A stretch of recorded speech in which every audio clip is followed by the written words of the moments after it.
ওকে নিয়ে যান, ও আমার মেয়েটাকে মেরে ফেলেছে।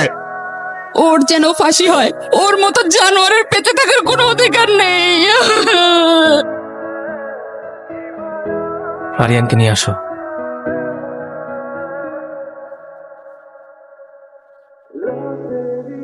এই নিন, এখানে স্বাক্ষর করেন। আপনার তো বেল হয়ে গেছে, আর আমরা চেষ্টা করছি দ্রুত আপনার ওয়াইফের খুনিকে খুঁজে বের করার জন্য।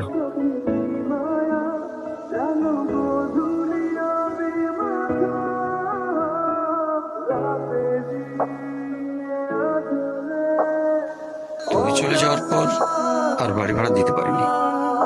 ফোনের কথা শুনলে লোকে ভয় পায়, কেউ আর থাকার সাহস পায় না। তাই না চল।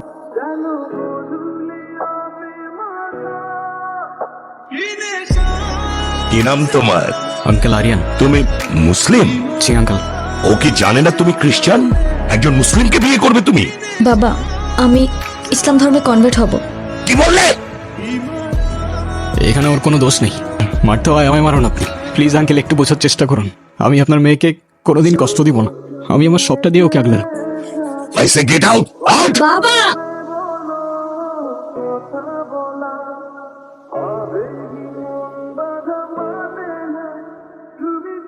ওয়ালাইকুম সালাম। ওই দিন আর কে কে ছিল তোর সাথে? ভাই আমি কিচ্ছু জানি না ভাই। কে কে ছিল? ভাই আমি কিচ্ছু জানি না ভাই, আমি সত্যি কইতাছি ভাই।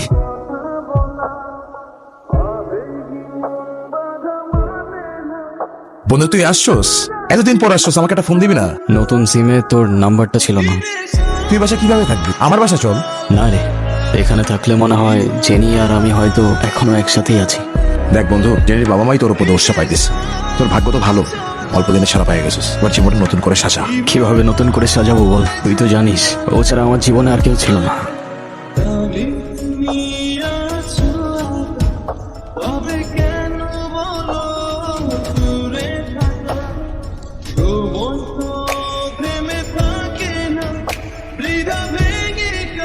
এই তো বাজার করে বাসায় যাচ্ছি। কেন? আপনারা কারা আর বাসার ভিতরে কিভাবে ঢুকেছেন? হ্যালো, কারা বসে? হ্যালো,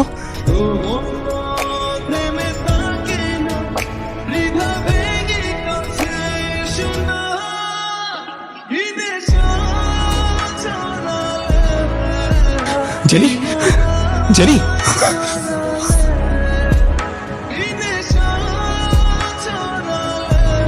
তুষারকে কোথায় পাবো? তো টেরাস বেড়ামারা বাজারে ওই জায়গায় একটাতে। আর একটু মোটার কোনো খোঁজ পাইছিস? 2 দিন ধরে টুটুল ভাইয়ের কোনো খোঁজই পাওয়া যাচ্ছে না। ভাই টুটুল ভাই কি বিপদে পড়ছে নাকি? ফোনটাও বন্ধ করে রাখছে, কে জানে কি করছে। শ্বশুর বাড়ির বিরিয়ানি খাচ্ছে। কে রে তুই? আমার ডেরা এসে আমার সামনে বসে পড়লি? কেমন আছেন তুষার ভাই? কে ভাই আপনি? আপনাকে তো চিনতে পারলাম না। চিনতে ঠিকই পারছেন, এত নাটক করে লাভ নাই, সোজা পয়েন্টে আসি। কেন করলেন এসব? কি করেছি আমি? এই আপনি এখান থেকে জানতো? সময় বেশি নাই। যার কথা এসব করলি তার নামটা বল, চলে যাব। আর তা না হয় তোকে উপরে পাঠিয়ে আরেক হায়নার খুঁজে বেরোবো। আমি কিছু জানি না।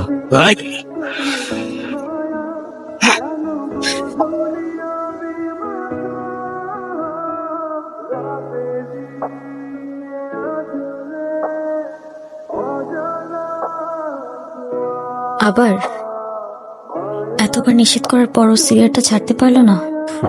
তোমার মনে আছে এই সিগারেটটার জন্যই কিন্তু আমাদের পরিচয়টা হয়েছিল। এই যে রাস্তা ধারে যেভাবে সিগারেট খাচ্ছেন, আপনার কি লজ্জা শরম কিছু নাই? আবার বেহার মতো সেই দিয়ে অন্যের মুখের দিক মারছেন। তো এখন কি করতে হবে?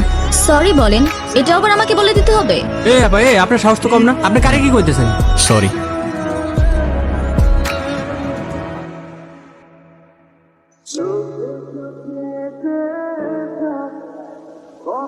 তোর বন্ধু মাহিন্দ্রে কল দিতেছি, কথা বল। কি কম ভাই? বলবি কাল সকাল 10টায় নদীর পাড়ে থাকতে। আমি যদি ওর সাথে কথা কই, আপনি কি আমার ছেড়ে দিবেন? হ্যাঁ। হ্যালো দোস্ত। তুই 3 দিন ধরে ফোন বন্ধ করে রাখছিস কেন? বন্ধু আমি তো একটু বিপদে আসছি। তোর বিপদের মায়ের বাপ, এদিকে তুষারকে যেন মাইরে দিছে। বন্ধু তুই কালকে সকাল 10টায় নদীর পারে আয়, তোর লগে কথা আছে। তোর লোক আমি নদীর পাড়ে দেখা করবো কোন দুঃখে? বন্ধু তুই না আমার কাছে কিছু টাকা পাইতি? তুই আমার টাকা দিবি? হ বন্ধু, তুই কালকে আয়। অবশ্যই আসমু। ঠিক আছে বন্ধু, রাখি। ভাই আমার ভাই অনেক খিদা লাগছে ভাই, একটু খাইতে দাও না ভাই। ভাই আবার ফোন করে রাখছে।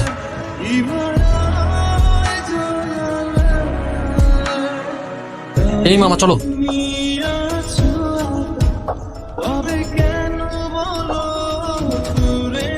ভাইজান কি ভয় পাইছেন? আর আপনার ভয় পাওয়ার কি হলো?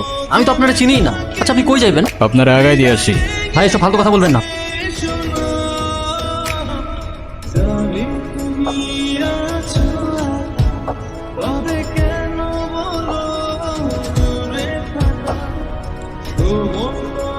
সালাম, আগে বুঝছিলাম। ভাই দেখ, তুই আমার মারিস না। তোর কি লাগবে ক, আমি তোরে দিব। তুই, তুষার আর টুটুল বাদে চতুর্থ ব্যক্তিটাকে। ভাই দেখ, আমি কিছু জানি না আর আমি কিছু করিও নাই। আরে আমি কিছু জানি না, আমি কিছু করি নাই সালা।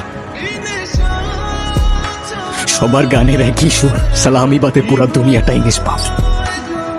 তোর দুই বন্ধুকে ওপারে পাঠাই দিছি। এখন সত্যি সত্যি বল, তোদের সাথে আর কে ছিল? বস আমার মায়ের না, যেই লোক আমাকে ডাকাতের লেগে অফার দিছিল ওই লোক আমরা চিনিও না। আপনার বাসায় কই কি আছে সবাই লোক জানে।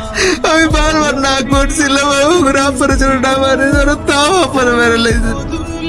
আমাদের বাড়িওয়ালার ছেলেটা জানি কেমন, তুমি বাসায় না থাকলে গেটে এসে নক করতে থাকে, আর দরজা খুললেই কেমন ফেল ফেল করে তাকিয়ে শুধু হাসে।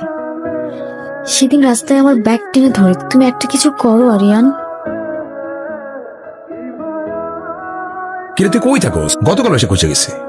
কি নিয়ে এত ব্যস্ত থাকোস ভাই? স্মোক করবি? সিরিয়াসলি? তুই জিজ্ঞাসা করতেছিলি না এতদিন কি নিয়ে ব্যস্ত ছিলাম? মার্ডার করতে। মজা করার জায়গা পাস না। তুই কি সিরিয়াস? যেই মানুষ রূপী হায়নাগুলো জেনিকে আমার থেকে কেড়ে নিয়েছে না, ওদের আমি আমার নিজ হাতে শাস্তি দিয়েছি, শুধু একজন বাদে। কি বলতেছিস বন্ধু তুই? তুই জেল থেকে বেরো নিজেকে এইসবের মধ্যে আবার জড়াই নিলি?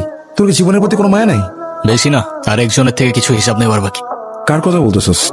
মুন্না। তোদের বাড়ি বলা ছিল? হ্যাঁ। মুন্না না? ওকে তো সামনে আনবো, তুই ওকে কুত্তার মতো মারবি। বলতো মার ওরে, শুট কর আরিয়া, শুট কর রে, ওরে শুট কর, মার ওরে। মারলে তো আগে তোরে মারতে হয় বন্ধু। তুই কি করতেছিস? তোর মাথা ঠিক আছে? দেখ তো চেহারাটা কমন পড়ে কিনা।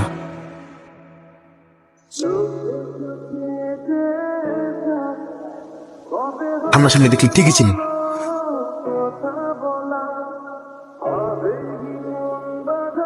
কেন করলি এটা? বিশ্বাস কর বন্ধু, আমার টাকার অনেক দরকার ছিল, আর আমি খুব ভালো করে জানতাম তোদের পাশে অনেক গোল্ড ছিল। সব তো পেয়েই গেছিলি না, তাইলে জেনে রে কেন মারলি? আপনারা কারা? বাসার ভিতরে কিভাবে ঢুকেছেন? জনি ভাই,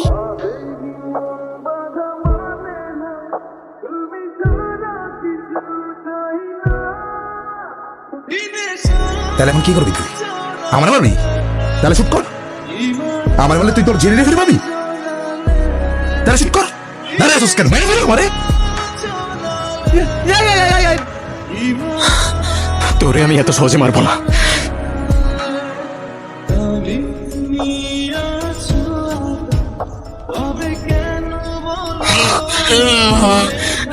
মৃত্যুর আগের যন্ত্রণাটা কেমন লাগে দেখ।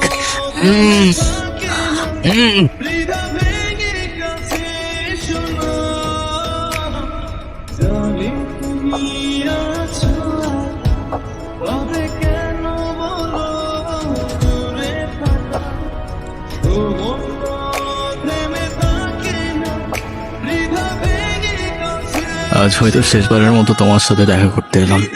ভাবছো শেষবার কেন বলছি? যে হায়নাগুলো তোমাকে আমার থেকে কেড়ে নিয়েছিল তাদের বিচার আমি নিজ হাতে করেছি। কিছুক্ষণের মধ্যেই আমায় নিতে আসবে। অন্যায়ের বিচার করতে গিয়ে যে আমি নিজেও তাদের কাতারে পড়ে গেছি। হয়তো ফাঁসি হবে, তাই বললাম শেষবার। তবে ফাঁসির আগে যদি আমার শেষ ইচ্ছা জানতে চায়, আমি আবারও তোমাকেই দেখতে চাইব।